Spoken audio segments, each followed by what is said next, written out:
Hello, everybody, and welcome to our session on climate finance policy in the Biden administration.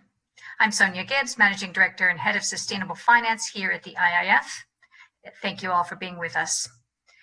Many of today's conversations have touched on the broader topic of sustainable finance, which of course is very high on the global policy agenda in recent years. And in fact, the push to mobilize private capital to support climate, environmental, and other sustainable development goals has really hit a fever pitch this year, with discussions ongoing at the G20, the G7, and national capitals around the world. We expect these themes to dominate at President Biden's Climate Leaders Summit on April 22nd, at the G20 Venice Climate Conference on July 11th, and of course, COP26 in November. At the same time, international regulators, supervisors, standard setters are working to integrate climate considerations into their oversight and risk management frameworks. The Federal Reserve's Supervision Climate Committee is a good example of this, as is the CFTC's new Climate Risk Unit. This heightened focus on climate risk is driving a hunt for global alignment and standards on data, metrics, climate scenarios, taxonomy, and disclosure. And the Biden administration has, of course, set very ambitious goals on climate change. The first months in office have seen the U.S. rejoin the Paris Agreement, the Fed join the central banks and supervisors network for greening the financial system, but a pause in drilling on public land, a push to move the government toward a clean vehicle fleet, a proposal for a massive infrastructure bill to support the shift to cleaner energy, and much more. Putting the U.S. on a path to net zero emissions by 2050 will require an entire transformation of key drivers of the economy and a vibrant financial system that can intermediate the trillions of dollars needed to mitigate greenhouse gas emissions, fund new technologies, unlock innovation, and create jobs.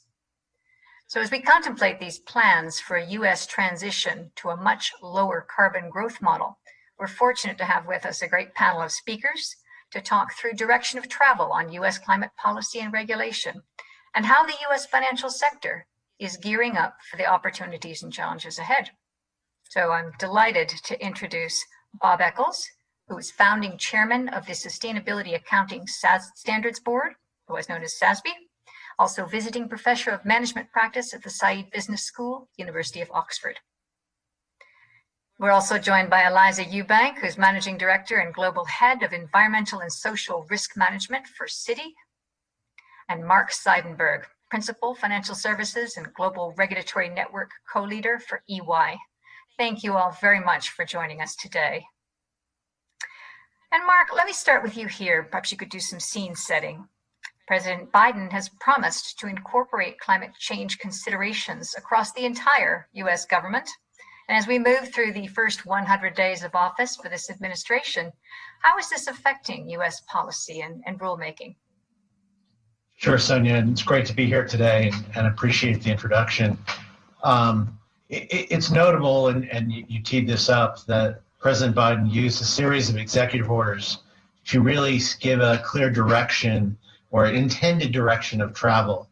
And Secretary Kerry described a number of the areas that's being approached across government.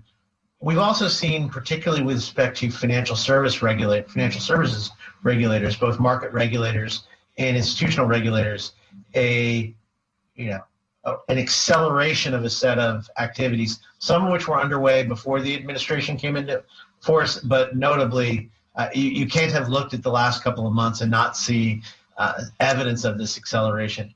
And it's consistent with, and as Secretary Kerry noted, this whole government approach that is a recognition that while financial services are not necessarily the sole channel or mechanism to promote better management of climate risk and climate change goals, regulation of financial services will play an important part in achieving some of the objectives.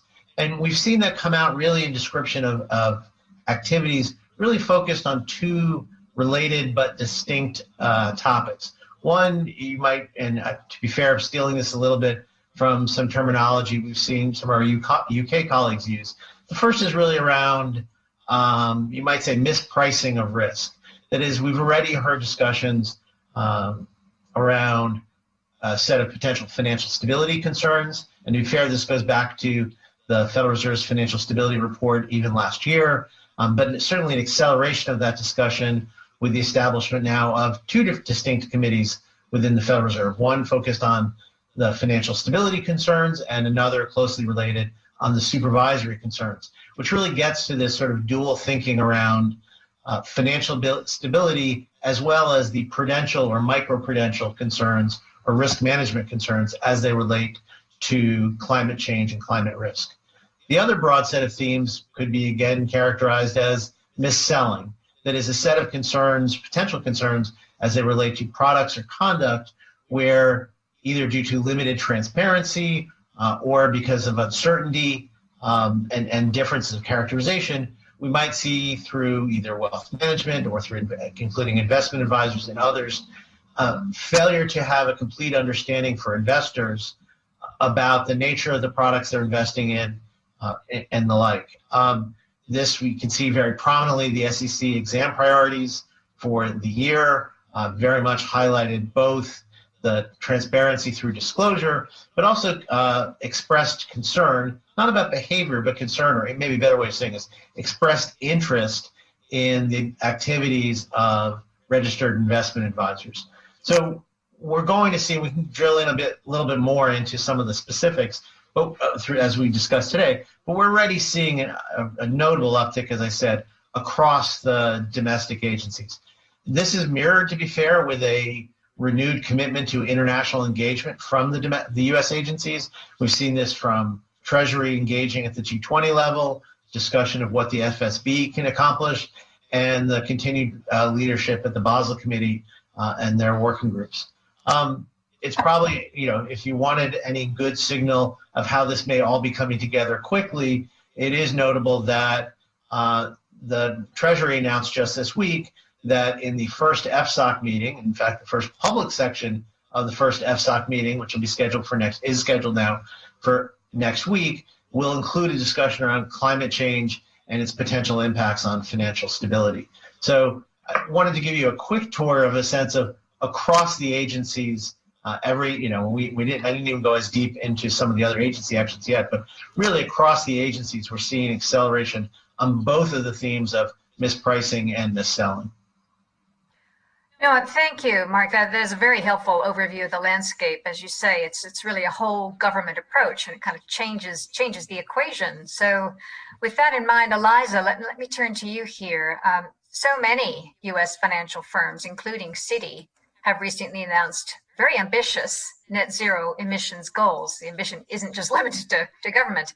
How did Citi come to the decision to move to net zero emissions, and how are you going to work to meet it?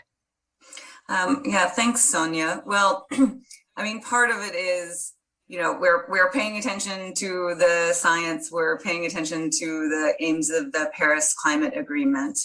And we see the gap between, where the global economy is right now in our carbon budget and where the climate scientists say we need to get to by 2050. And we're also seeing increasing momentum on, interest and focus on net zero commitments from our investors, from our clients. And that aligns with the increasing focus on climate risk, measurement and analysis that we're seeing from bank regulators around the world. And so, even though we're still working out the mechanics of how we get there, we wanted to make this commitment on the first day of Jane Fraser's, CEO term to emphasize the importance, that we see on this issue. And that, we're all going to need to work together. We're going to need to work together with our clients to figure out how we decarbonize and get to 2050. I mean, you're seeing even, high carbon industries setting net zero targets. So, we've come up with a kind of cross-sectional net zero task force internally, pulling people from banking, from risk, from strategy, senior management. So we can all set our strategy, and we've committed to come out next year with more details on the plans.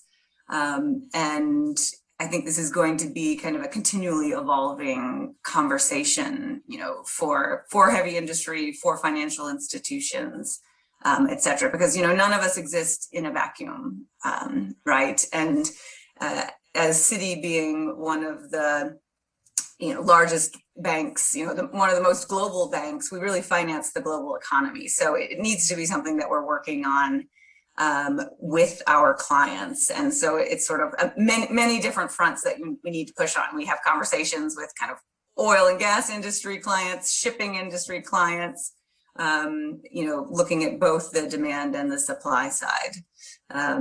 So I will pause with that for there. I could go down any various avenues, but I don't know. Well, you make such a good point, and one that I think isn't often well understood, that for a major global financial firm, it isn't just your own emissions that need to be reduced to net zero. It's across the whole supply chain of the investment and financing that you do worldwide, which is a really challenging and difficult thing to do. So we'll come back. Absolutely. And I kind of glossed over that in the beginning because that's what I'm so focused on. But I mean, yeah, in terms of our own footprint, frankly, that's relatively easy. We're talking about offices and data servers, which have high energy demand, but we've been working on that for a long time. For over 20 years, we've been, publishing our commitments on reducing our own greenhouse gas footprint, setting targets to reduce our scope 1 and scope 2. And, we've committed that by 2030 within our own operations, we will get to, emissions targets and, net zero, but the bigger complexity is the portfolio, right? The scope 3, which in the financial industry, it's your lending, your equity, et cetera, that are attached to your clients. And so that's highly complex. It is indeed. And Bob, this is a good time to bring you into the conversation here. We've talked about government ambitions and a bank's ambitions, but investors too have been very active on this front for many, many years. In engagement and stewardship with the companies they invest in. So tell us a little bit about some of the initiatives in this space. So I'd be happy to. Let me say, Sonia, as I told you before, public policy is above my pay grade, so I learned a lot from Mark. So thank you for that, Mark. It certainly is night and day between the previous administration and the current one. It's a refreshing change, I must say. But you're right, Sonia, the investment community has been working on this for some years now. I think what these public policy initiatives are and the change in tone in Washington will simply add to the momentum that's building up. As Sonia mentioned, I was the founding chairman of SASB, so that was about 10 years ago. And if you're not familiar with SASB, the Sustainability Accounting Standards Board, the approach was to say what's material from an investor point of view to be reporting will vary by industry. It's different for a bank and a pharmaceutical company. So there was 11 sectors, 77 industries. And what was interesting is that even when you took that sector approach, in about 90% of the industries, climate turned out to be an issue. So it wasn't necessarily the carbon emissions, but it had something to do with climate that the company had to deal with. And so that was from an individual company point of view. And sort of staying with the individual company as a unit of analysis, there's a group that Sonia, you and I talked about called Climate Action 100 Plus, which has now about 567 asset owners and asset managers representing about 54 trillion in assets under management. One of the founders was my good friend Ann Simpson, the director of investment stewardship at CalPERS. And what they've done is they've identified now 167 companies around the world across a range of industries that account for between 80 and 85% of industrial carbon emissions. And they have a very disciplined approach about how they're evaluating these companies, how they're engaging with these companies. One or two members of the Climate Action 100 Plus will be the point investors to deal with them. A couple of days ago, they came out with a report, the net zero benchmark, when they're evaluating these companies in terms of what they're disclosing in terms of a net zero commitment. Do they have one? What kind of disclosures on progress? But I think what's also important to note is that BlackRock, a couple of years ago, Larry came out and said, for all of our portfolio companies, we want SASB. We also want TCFD. And that brings us to a different level of analysis, which I think is important to recognize, which is kind of the system level effects for universal owners. The really big pension funds, asset managers, they can't diversify away from system level risk.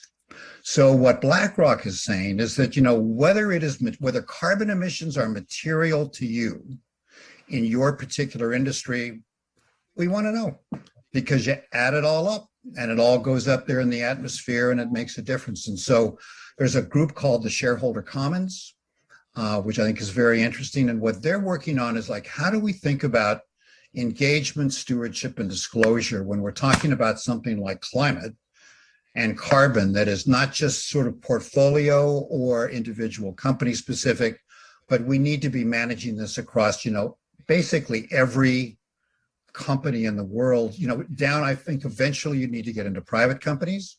And you've got a lot of private companies that are owned by private equity firms. And I think that's another place where we need to have more sort of encouragement on the part of the LPs to push the GPs to get more disclosures on that.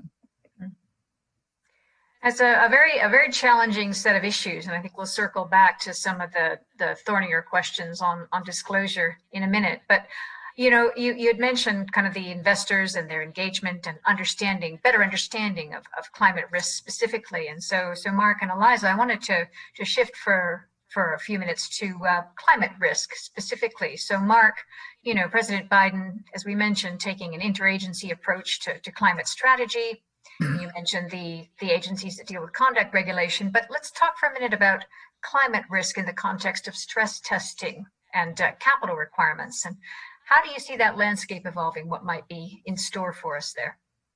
So almost intentionally, I want to change the talk track just a little bit and start talking about scenario analysis and risk assessments first. Mostly because I think doing so lowers hopefully lowers everyone's temperature on the subject just a little bit. But I'll come back to the stress testing and capital in a second. It is not surprising that, and we saw this started in many jurisdictions before this year, and now we're going to see momentum in the U.S. as well, that particularly bank supervisors are going to want to better understand sort of core risk measurement techniques available to financial institutions. Everything from, and this path will follow not in a way, although this will be the scary version, very similar to what we saw around some aspects of capital stress testing. Not for the relationship to capital point, but really starting with some fundamentals around risk identification, capturing exposure, understanding the sensitivity from a financial risk perspective of different types of exposures, different activities to different scenarios. And I intentionally chose the scenario comment because unlike some of our capital stress testing, where much of the discussion becomes quickly about exactly how severe are we going to make the shock, what type of disruption, what type of correlation. I think here there's a greater range of potential scenarios. We saw this with the Bank of England approach that's coming through now after being delayed this year, where there's scenarios around everything from orderly transition, disorderly transition, or effectively no transition, which gets us more into some of the physical scenarios, the climate realization, unfortunately, of climate risk. And so I think usefully the Federal Reserve and other banking agencies are going to orient sort of a effort around discovery of understanding those foundational risk measurement, risk assessment processes. It is likely, and they've signaled, that some of their concerns relate to consistency of identification of risks, the availability of the data to both assess and ultimately disclose on those risks, the maturity of the financial modeling to translate sort of climate scenarios in some cases to understanding how those would be realized in financial risks. To be fair to the financial institutions, they're probably comfortably further along in doing this than I think the Fed will be reasonably admit they are when it comes to then taking that same analysis and translating into a discussion of financial stability. We saw Fed staff just this week, I would say, acknowledge that challenge of taking the risk assessment not just to financial risk, but then to financial stability is something they're looking at. I think the challenge of what makes this uncomfortable for everyone is the concern that an emphasis on I'll call it the qualitative aspects of risk management, still about modeling, but sort of the effectiveness of the risk measurement leads you down a path, which to be fair is very similar to the path the Federal Reserve took coming in the great financial crisis, which was now let's start translating that to a quantitative impact as it relates to capital.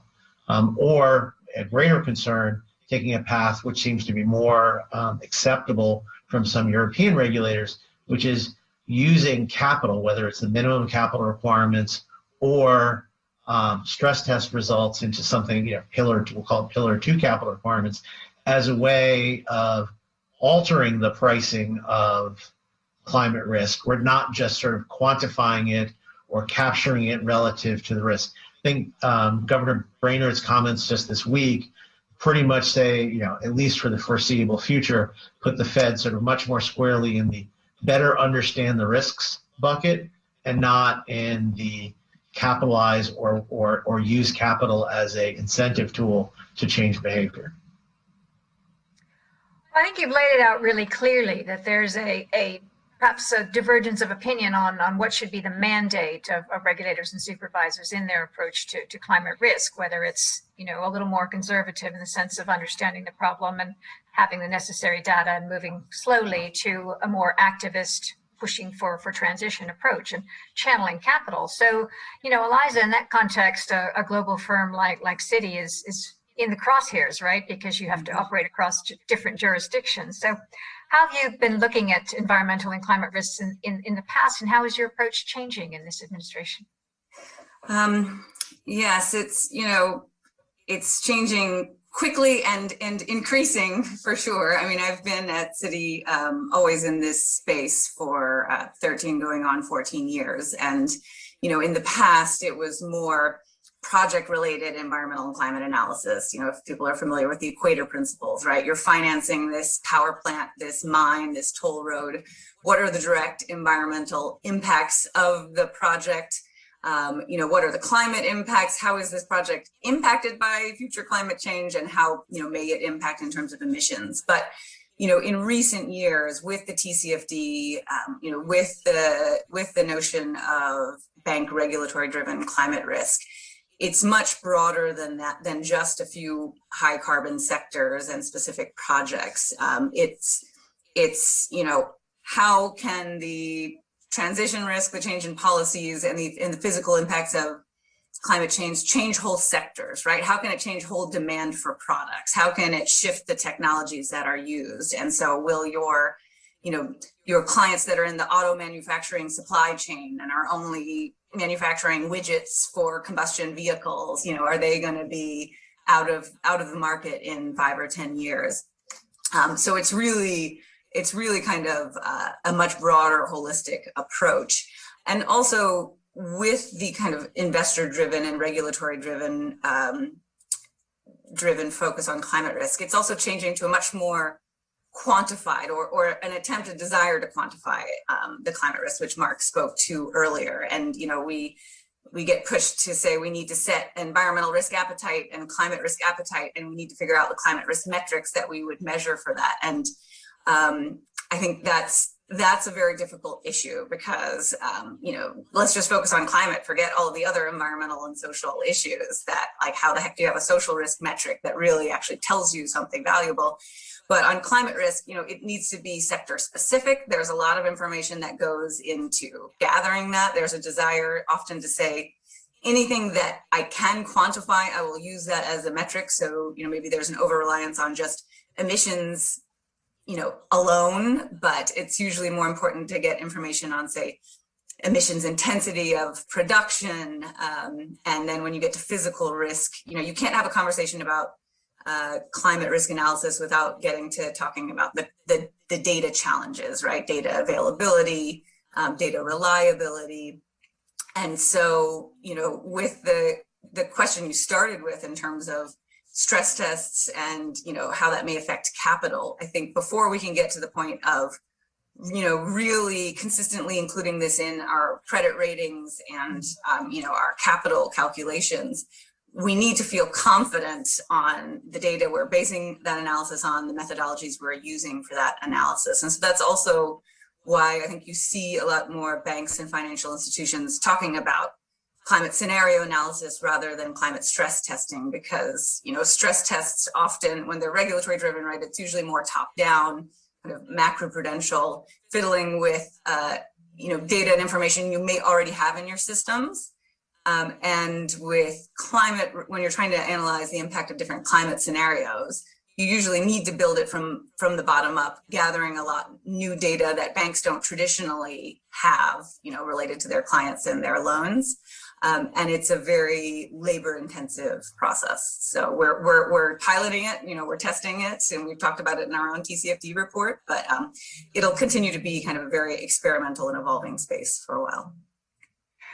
Well, it is very, very striking the way you've laid out the lack of agreement or alignment on what kind of data we're using, what kind of metrics or scenarios we're using, and that all feeds into the disclosure question, right? And if I could just stay with you for a minute on disclosure, and then I'm going to turn to Bob here. But in some sense, firms are going about disclosures in very different ways, right? Some have 50-page disclosures that are specifically for climate and ESG issues. Some have a small section in a broader report. How are you seeing, Eliza, the TCFD recommendations evolve and how the private sector is doing in the disclosure area?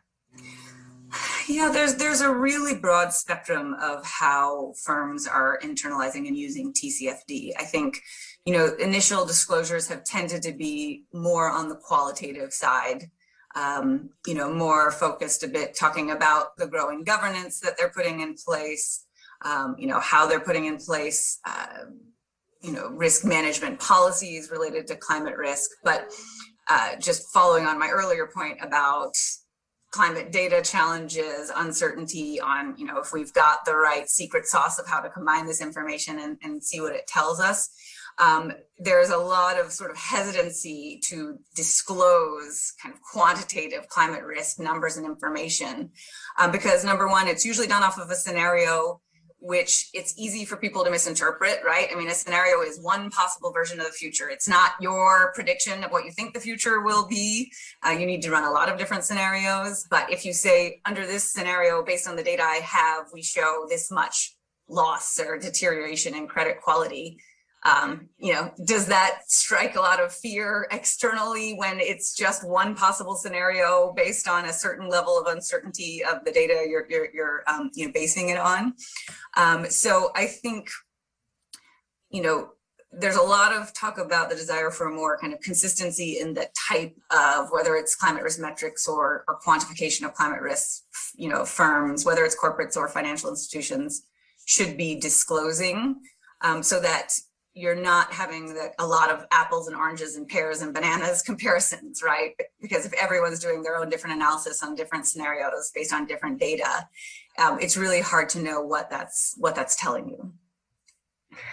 And this is a good point, Bob, I think, to turn to you to maybe give us a sense of how these discussions are evolving internationally. You have a big sort of EU taxonomy to distinguish the apples from the oranges and bananas, and also the IFRS proposal to set up a sustainability standards board. Give us some color here, and then, Mark, maybe we can turn to you for how the SEC might be approaching disclosure.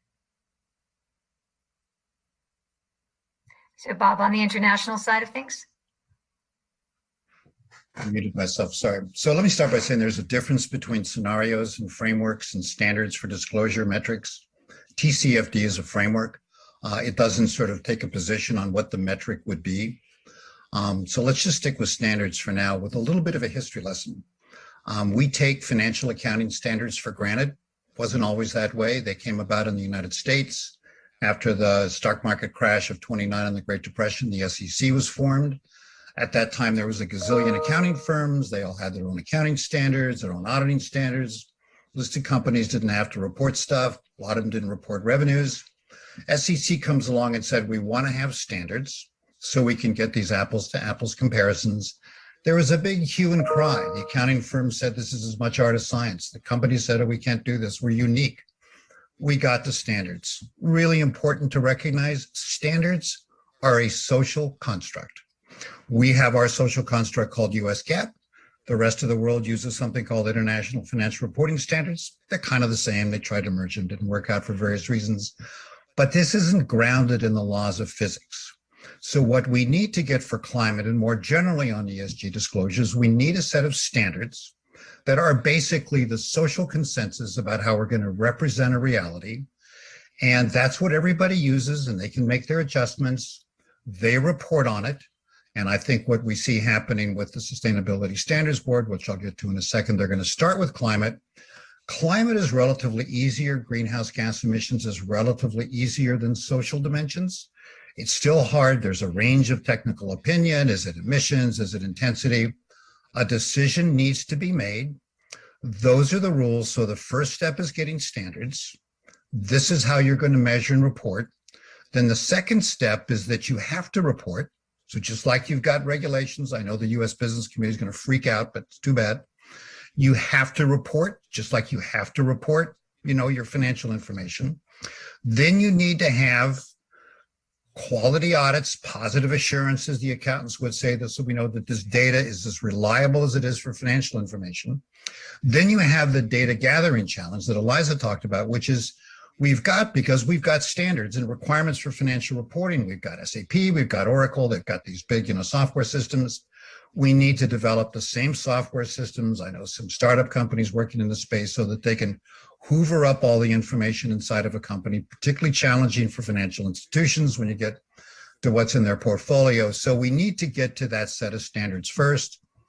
In September, the IFRS trustees, which oversees the International Accounting Standards Board, proposed a Sustainability Standards Board, which would essentially establish a parallel body to set standards for sustainability reporting like we have for financial reporting. The trustees have met.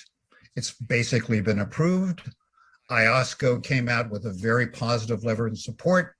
All the NGOs working in the space, their IP will be taken up into it. And so there's a trustees meeting in June. It'll basically, become live at COP26. And so what we need for this is jurisdictional support. We need support of the investment community, which is there, the corporate community. There's some tension between what the IFRS trustees are proposing with Sonia referred to the EU taxonomy. That can kind of get down into the weeds. I won't do that. But in a simple version, the Sustainability Standards Board would be kind of the ground floor. And then if the EU wants to top it up with what they call double materiality, additional information that would be more perhaps in this kind of universal owner domain. And then it's very interesting what's going on with the SEC. And I think if you want to have Mark talk about it, let me flip it to him. But I think we've got the potential to have a global set of standards for sustainability reporting when we don't even have that for financial reporting, starting with climate. Huge deal. No, I think that's such a good point. And the direction that the SEC takes on this is really going to be very closely watched. And you alluded to, you've set out the kind of international and European context, but Mark, do you want to say a few words about how the U.S. might fit into this, how the SEC is looking at it?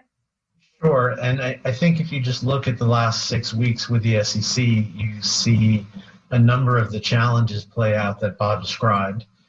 So we saw in sort of rapid succession, Acting Chair Lee emphasize a focus on disclosures based on the 2010 standards, followed quickly by, as I noted earlier, the examination priorities, establishing an enforcement task force, and in the very same moment almost, Commissioners Pierce and Roisman sort of make the correct point that actually there is no new standard. The commission and the agency always had evaluated disclosures against the 2010 standard, and announcing there is greater focus does not change fundamentally yet what the standards are, which not surprisingly leads to a request for comment on what the standards should be. So I think, consistent with sort of the both desired outcome for consistency, but the tension for trying to ratchet up regulatory pressure ahead of achieving a agreed upon common standard is going to continue to lead to that tension. And I think all we're acting with good intent, but it sort of plays out. You can see how this plays out. There is, I think, the discussion around how, and I want to go back to something Eliza said, fully appreciate Bob's point about standards. It will be an interesting challenge to how do we balance what I think we would characterize as common exposure reporting versus common risk reporting. Now, on a good day, we'd like to think that the categorization, I'll stay away from taxonomy, but the agreed upon categorization of exposures would give you reasonable differentiation and information to make risk assessments. But if we go back to Eliza's point earlier, a discussion around risk disclosure is much more challenging, where you start appreciating that the same exposures may have very different risk profile depending on the scenario you're considering, whether it's even simply from a transition scenario versus a physical scenario, and understanding how the sort of full, almost supply chain of how the relationships play out. So it's not enough just to understand, for example, sort of exposure within a certain sector, within an industry. It's important to understand who are the key suppliers to that industry, what's the nature of the supply they provide to those companies, and how that would differentiate. So it will take, I think we'll see this tension between sort of exposure, consistent exposure versus sort of more nuanced risk disclosure. But commonality is a trick to help both the SEC move forward, but also I think all market participants to move forward. Mm. And Mark, and perhaps Eliza too, you might want to comment, but Bob had alluded to the coming of mandatory disclosure. How do you see this playing out in a U.S. context? Mark, you think are we going there anytime soon? It seems highly likely. I would say, take Governor Brainerd as an example. She made the point in a context of discussing both microprudential and financial stability risks, sort of called out the inconsistent or disclosure standards. If the prudential regulators are going to point back to the consistency or lack thereof of disclosure standards as having a contribution to their concerns around financial stability, it's going to be hard to find somewhere in the regulatory chain where someone's going to stand up and say, no, we don't think mandated disclosures is a good idea. At least not with this administration and the agency heads that are coming into play now. Achieving that, to Bob's point and to the point Eliza made earlier, is going to be more challenging, but it seems like we're pretty committed to that path. Okay, well, we are... Could I just make one comment on that? Right. Yeah. So all these U.S. companies, the Business Roundtable, stakeholder capitalism, blah, blah, blah, purpose, blah, blah, blah. I'm waiting to see if a proposal comes out from the SEC and says, you know what? We're going to have mandated reporting standards for, greenhouse gas emissions. This is what the standard is. Like I said, it's a social construct. If the U.S. business community pushes back on that and says, oh, come on, we don't need a standard. We can do principles. Trust us, we'll report stuff. It's like, I don't buy it. You can't have it both ways. You can't have all of this high-minded rhetoric about purpose and stakeholder capitalism and then be opposed to having a set of standards for carbon reporting, just like you've got for financial reporting. If they say that, I'll go nuts. Eliza, do you want to have any more further input on the disclosure debate before we move on? Yeah, I mean, I think, right now you're seeing people reporting in their sustainability report and their TCFD report, which tends to be much broader and fulsome. But what goes in the annual report or the 10K, is much more sort of slimmed down. And so I think there's a really active disclosure amongst, sustainability folks internally, climate risk folks and the disclosure lawyers, et cetera, looking at, what of this like broader discussion that we include elsewhere in disclosures is appropriate to put into the 10K or the annual report. And you also have a very different liability regime around disclosures in your financial reporting in the US compared to, what you see in Europe. So that's sometimes the cause for a disconnect. And you have also kind of a changing notion of materiality, right? Like, you have to disclose what, a reasonable investor would find material to their decision. As ESG becomes more mainstream, things that maybe had not been seen as sort of material disclosures in the past are, are coming more into the mainstream of disclosures. So. Interesting. It brings to mind some of the considerations around fiduciary duty as well, because you have increased expectations and responsibilities of the financial sector. And one of them is around fiduciary duty, where in other jurisdictions like Europe, the conversation is a little bit different. So I don't know, Bob or Mark, would you like to comment on how that line of argument is evolving in the US? Let me let Mark take that from a financial institution point of view, because he would know that better than I would. And I can maybe make a broad comment about the corporate community. I'll just say quickly from a financial institution perspective, we've actually seen we've seen the shift very quickly. If we just go back from some of the comments that were made last year, which were actually pushing almost a fiduciary responsibility to not have anything but financial return considerations be reflected to in the exam priorities for the SEC for this year, where I think it's pretty clear they've sort of flipped to taking it not that every fund should have a fiduciary consideration as it relates to climate or an ESG objective, but rather if you're going to have a fund with stated objectives, then there's a responsibility to for investment advisors to be transparent and consistent in the way they're characterizing that. Yeah, that makes sense. And Bob, in the broader corporate landscape? So in the corporate landscape, I mean, if you look at the fiduciary duty of company directors in the United States, it's to the corporation and shareholders. It's not to put shareholders first, even if it was. There's nothing that precludes the board from saying, we need to take climate into account to create long-term value for our shareholders. What I find interesting about this discussion, and I think we need to be candid about this, is that this is really an ideological argument. I mean, the evidence, Mark referred to what came out of the Department of Labor in the previous administration. The evidence on the relevance of ESG to value creation is quite clear. So I'm always amused when people from a certain political persuasion say, well, this ESG stuff, this sustainability stuff, it's like a transfer payment. They mix it up with philanthropy. And they say, well, this is not, recognizing the duty to create value for the beneficiaries for their retirements. No, they've got it absolutely wrong. I would argue that you're violating your fiduciary duty in a strict financial sense if you don't incorporate these issues, because the empirical evidence, which some of us care about, the empirical evidence shows very clearly that matters to shareholder returns. So let's just recognize we're having as much of an ideological debate as a scientific debate.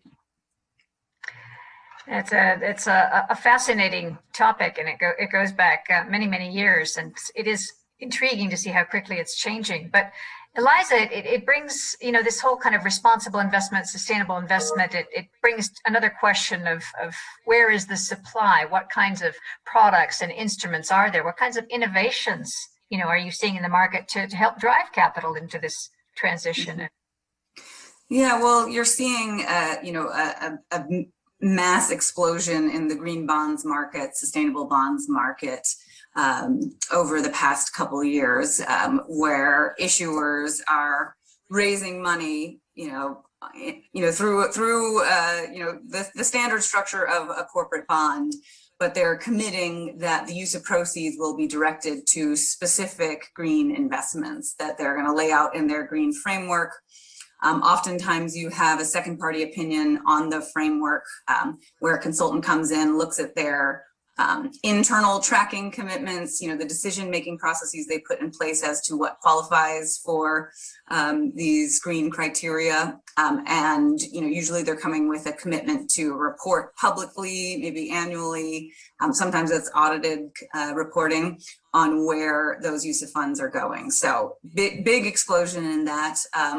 Sometimes you're seeing energy transition bonds for kind of the more traditional heavy industries that may get a bit of blowback from a green bond, but they're saying, hey, I want to move away from coal to renewable energy, and they're raising money for that renewable energy, but they're calling it a transition bond. And you're also seeing a really big explosion in ESG linked products where companies are making a commitment to meet certain sustainability goals, whether it's reducing their emissions or, building more electric car models. and they're actually tying the margin they're paying, whether it's on the bond or the loan, to meeting those targets. So if they don't meet it, they get penalized. If they meet it, they get a benefit. So, my answer to that question will probably change 6 months from now and a year from now, because there's a lot of innovation happening. Yeah, indeed, to meet the demand from the fiduciaries that Bob and Mark were setting out. So good to have that overview of the landscape. So Mark, maybe one last question here we have time for, and I'll address it to you, but others feel free to comment. But this pertains to how the U.S. is engaging internationally. It seems clear that they're stepping up to the plate on the climate agenda, different levels. You mentioned G20, NGFS, and so on. How is that going to change some of these conversations, including in the standard setting world? So, I mean, I think Secretary Kerry addressed this briefly. Others did well. I think the general take is having an engaged U.S. regulators, whether it's Treasury at the G20 level, the agencies at the FSB and the Basel Committee, can only be a good thing. An unkind description of what some of the last years have been engagement, but with the intent of slowing down any radical changes, which may be inconsistent with the objective. But I think everyone's will be welcoming the engagement. I think the challenge will be just as reflecting the discussion we had today in some of the earlier panel and conversations. There isn't going to be full alignment between the U.S. government, U.S. agency representatives, and not the objectives, but the specific methods of how to achieve these objectives in some of those forums. So I think, an example where so far the objectives have lined up well, I'll give you an example, is actually there's been a Basel Committee task force for the last year that actually Kevin Styro from the Federal Reserve is co-chairing, and they focused on characterizing, better understanding the transmission mechanisms, better understanding the state of risk measurement capabilities.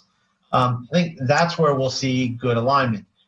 If that progresses to a discussion, and I think it is their next round of papers is meant to come out this summer, if from that it progresses to a push, for example, particularly from the Europeans on, I'll call it a capital tax on brown assets or a capital incentive for green assets, I think it will be, even engaged U.S. agencies will find it difficult or challenging to fully commit to that approach. And to be fair, not just the U.S. agencies. I think there are a number of jurisdictions that are still not fully aligned with the European approach, even where there's common methods. I think as we we'll see the same thing. FSB will certainly be pushing for consistency and disclosure. How that translates, I mean, it is telling, and Eliza touched on this, the TCFD,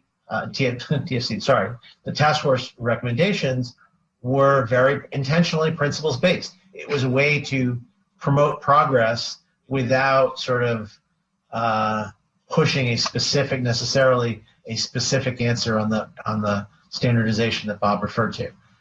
No question, change in leadership at the Treasury is going to lead to a more engaged process, and that included with the Treasury actually co-chairing the G20 working group leading into the summit later this year. So I think actively engaged, the engagement will be encouraged. Won't necessarily close all the gaps, however, on even with as I said, with the aligned objectives, won't necessarily close all the gaps on alignment of methodology or approach, however. Right, I think that's something of a holy grail. It's the real kind of message of the year, big year ahead. So listen, thank you all so much for being with us. I wish we had more time to continue this conversation, but Eliza, Bob, Mark, thank you so much.